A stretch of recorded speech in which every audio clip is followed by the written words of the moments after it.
మనమంతా బానే ఉంటాం. మనకేం మనకన్నీ బానే ఉన్నాయి. మన కాళ్ళు, మన చేతులు అన్నీ బానే ఉన్నాయి. కానీ ఆ ఒక్క పోలింగ్ రోజు ఆ ఒక్క ఓటేయడానికి ఎళ్ళడానికి బద్ధకం. మనదేముందిలే ఒక్క ఓటే గదా! వెయ్యకపోతే ఏమవుద్ది అని. నెక్స్ట్ వచ్చే వీడియో చూడండి. ఆ వీడియో చూసిన తర్వాత నేను మీకు చెప్తాను.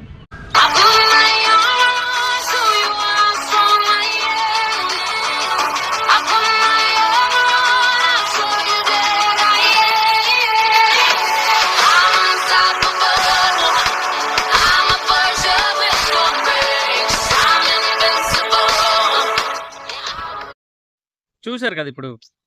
ఆయన చేతులు లేకపోయినా కేవలం కాళ్ళతో ఆయనకున్న బాధ్యతని నిర్వర్తించుకోవడానికి, నాకు బాడీ సహకరించకపోయినా మిగతా జనాలందరూ బావుండాలి, పరిపాలించేవాడు మంచివాడు రావాలని చెప్పి ఆయన బాధ్యతను ఆయన నిర్వర్తించాడు. సో, అన్నీ బావుండి మనం ఎందుకు పడుకోవడం?